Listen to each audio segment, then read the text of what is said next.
El caballo era un potro cuando fue comprado con el dinero pagado por los herederos de uno de los pacientes del doctor, y esos eran sus días de fuego. Al principio se creía que el caballo nunca serviría para el doctor.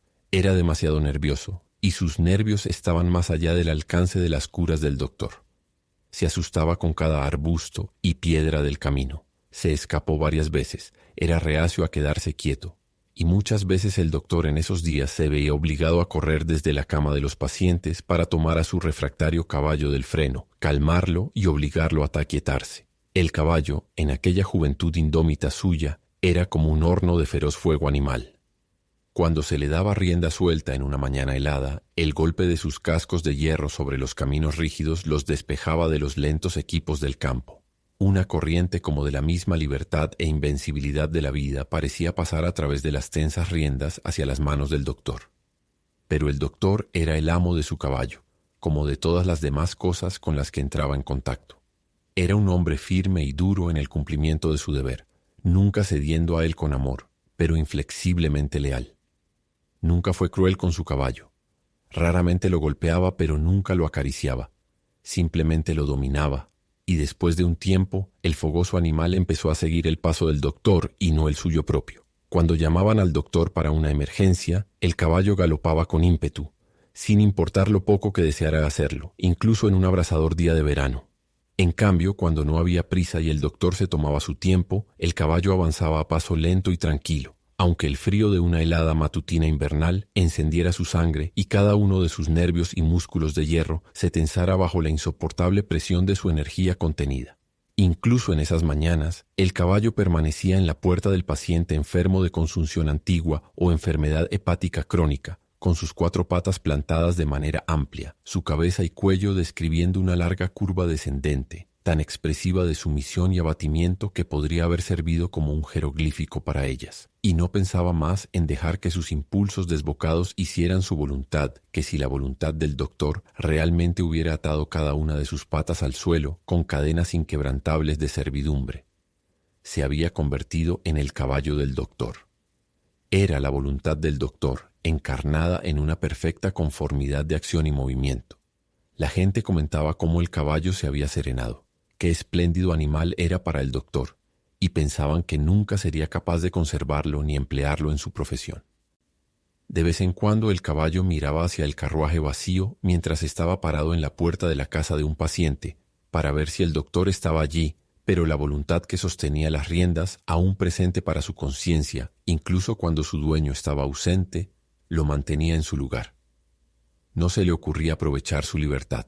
Giraba la cabeza e le inclinaba el cuello en una curva de total sumisión. Desplazaba su peso ligeramente a otra pata. Emitía un sonido parecido a un suspiro humano de paciencia y esperaba de nuevo. Cuando el doctor, llevando su pequeño botiquín, salía, a veces lo miraba, a veces no. Pero el caballo ponía cada músculo en disposición para avanzar al sentir las riendas tensas y el sonido de la voz maestra detrás de él. Luego iría a la casa del siguiente paciente, y la historia se repetiría. El caballo parecía vivir su vida en una monotonía perfecta de capítulos idénticos. Su espera apenas se alegraba o estimulaba con la visión y la anticipación de su establo y su cena, tan invariable era. El mismo establo, la misma cantidad de avena, las mismas raciones de heno. Nunca se le sacaba a pastar, pues el doctor era un hombre pobre y no podía permitirse comprar otro caballo ni prescindir de él. Toda la variación en su experiencia era la incertidumbre respecto a las llamadas nocturnas. A veces sentía un ligero resurgir de ánimo y rebelión cuando lo sacaban en una dura noche de invierno, interrumpiendo su descanso, alterado solo por el desplazamiento de su peso para mayor comodidad, nunca por alguna perturbación de su vida interior. El caballo no tenía recuerdos perturbadores ni anticipaciones, pero aún era algo sensible a las sorpresas. Cuando el resplandor de la linterna cruzaba su establo y sentía la mano del doctor en su cabestro en el profundo silencio de la medianoche, a veces se percibía a sí mismo como una conciencia separada del doctor y experimentaba la individualización de deseos contrarios.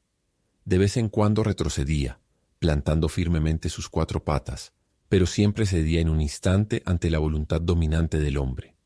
A veces empezaba con un énfasis violento, pero nunca duraba más que un momento. Al final, volvía a su estado de completa sumisión. El caballo no era infeliz. Estaba bien cuidado. Su trabajo, aunque considerable, no excedía su fuerza. Había perdido algo, indudablemente, en esta total rendición de su propia voluntad, pero una pérdida de la que uno es inconsciente tiende solo a la degradación de un animal, no a su miseria. El doctor a menudo comentaba con orgullo que su caballo era un animal bien domado y bastante fiel. Todas las mujeres tímidas del pueblo lo miraban con buenos ojos. La esposa del doctor, que era nerviosa, amaba pasear con su esposo detrás de este dócil caballo, y no tenía miedo de sentarse mientras el doctor visitaba a sus pacientes con las riendas sobre el lomo del animal. El caballo se había convertido para ella en una pieza de maquinaria absolutamente bajo el control de su esposo, y en verdad poco más. Aún así, un horno es un horno, incluso cuando el fuego está bajo, y siempre existe la posibilidad de un incendio. El doctor había sido dueño del caballo durante varios años, aunque aún era joven, cuando una joven llegó a vivir con la familia. Era la sobrina del doctor, una criatura frágil, tan expuesta en su delicada red de nervios hiperreactivos a todos los vientos de la vida, que siempre estaba en un constante temblor entre la reciprocidad y la repulsión. Temía todo lo desconocido. Especialmente temía esa fuerza desbocada e incierta de un caballo. Nunca montaba detrás de uno sin vigilar cada uno de sus movimientos. Ella misma se asustaba en espíritu con cada piedra del camino. Esperaba lo peor de él. No tenía fe cuando su tío le decía que este caballo era tan estable que ella misma podría conducirlo. Se lo habían dicho muchas veces y su confianza había sido traicionada. Pero el doctor, ya que era como una débil maleza crecida en la sombra, sin otro estímulo de vida que el dado al nacer, le prescribió aire fresco y, para su consternación, paseos diarios con él. Día tras día iba. No se atrevía a negarse, pues era tan complaciente a una voluntad más fuerte como el caballo, pero lo hacía en una agonía de terror que el doctor no podía concebir. Se sentaba sola en el carruaje mientras el doctor visitaba a sus pacientes y vigilaba cada movimiento del caballo. Si él se volvía a mirarla, su corazón se detenía.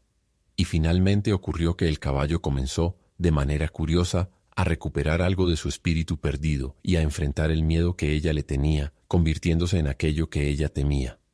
Un día, mientras estaba frente a una reja a finales de otoño, con un ardiente dorado de ramas de arce sobre su cabeza y el vino de la escarcha en sus fosas nasales, y con esa criatura tímida sentada detrás de él, anticipando lo que él podía hacer pero había olvidado que podía hacer, el conocimiento y el recuerdo de ello despertaron en él.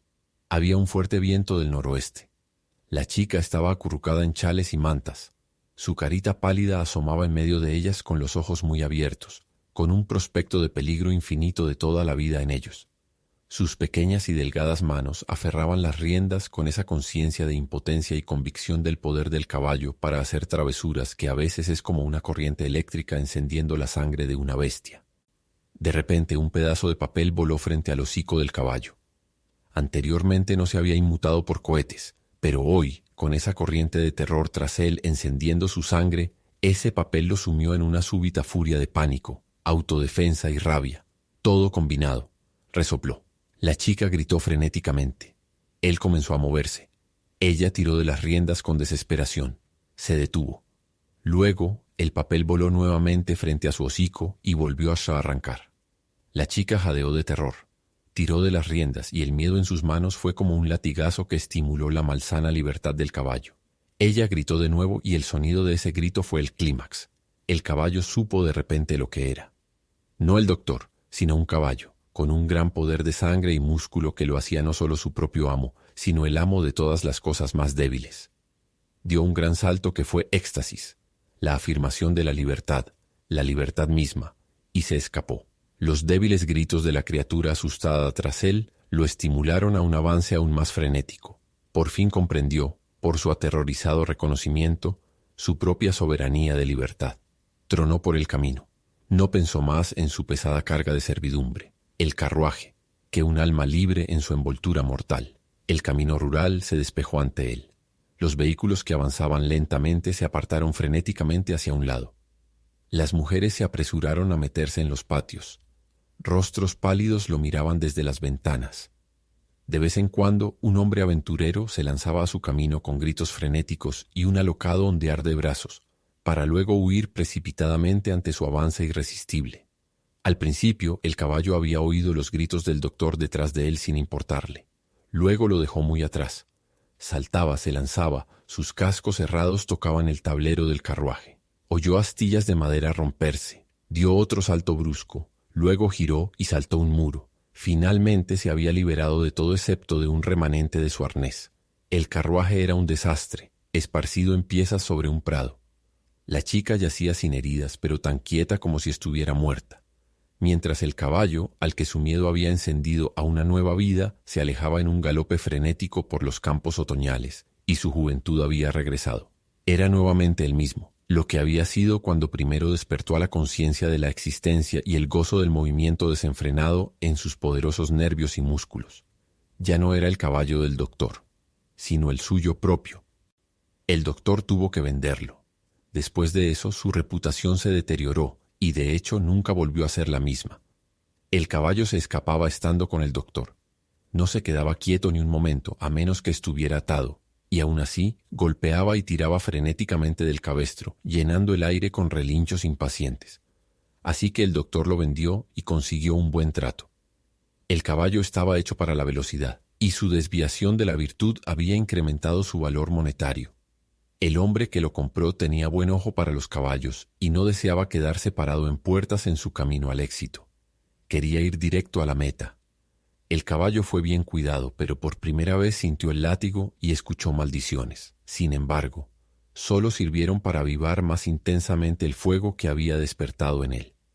Nunca fue el caballo de su nuevo dueño como lo había sido del doctor. Ganó reputación de velocidad, pero también de nerviosismo.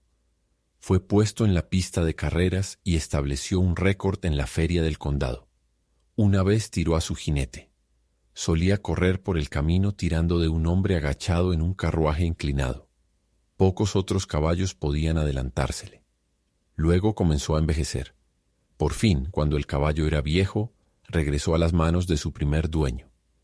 El doctor había envejecido más que el caballo, y al principio no lo reconoció, aunque comentó a su esposa anciana que se parecía a aquel caballo que tuvo, que se escapó y casi mata a su sobrina. Después de decir eso, nada pudo convencer a la esposa del doctor para montar detrás de él. Pero el doctor, incluso en su frágil vejez, no tenía miedo, y el brillo en los ojos del viejo caballo, la orgullosa inclinación de su cuello y su altiva resistencia a las vistas desconocidas en el camino le complacían. Sentía confianza en su capacidad para domar a esta criatura indomable, y el anciano pareció rejuvenecer después de haber comprado al caballo. Había dejado su práctica médica tras una grave enfermedad, y un joven la había asumido, pero comenzó a soñar nuevamente con trabajar. Nunca supo que había comprado a su viejo caballo hasta después de haberlo tenido algunas semanas. Un día de octubre conducía por el camino del campo cuando los robles ardían en un resplandor rojizo y los sumaques se erguían como antorchas a lo largo de los muros, y el aire era como vino con olor a uvas y manzanas. De repente, mientras el doctor estaba sentado en el carruaje con las riendas sueltas, avanzando por el camino familiar, el caballo se detuvo frente a la casa donde solía vivir el hombre afligido de consunción anticuada. La ventana que una vez enmarcó su rostro demacrado y tosiendo reflejaba la luz del sol del oeste como una página dorada en blanco. Allí, el caballo se quedó con su cabeza y largo cuello doblados en la vieja curva. Estaba listo para esperar hasta que el consumido se levantara de su tumba en el cementerio, si así se ordenara. El doctor lo miró fijamente. Luego bajó y se acercó a la cabeza del animal, y hombre y caballo se reconocieron mutuamente. La luz de la juventud estaba nuevamente en los ojos del hombre mientras contemplaba su propia obra espiritual. Una vez más era el amo, en presencia de aquello que había dominado. Pero el caballo solo se expresaba en cuerpo y espíritu por las líneas de total rendición, paciencia y sumisión. Era nuevamente el caballo del doctor. El fin.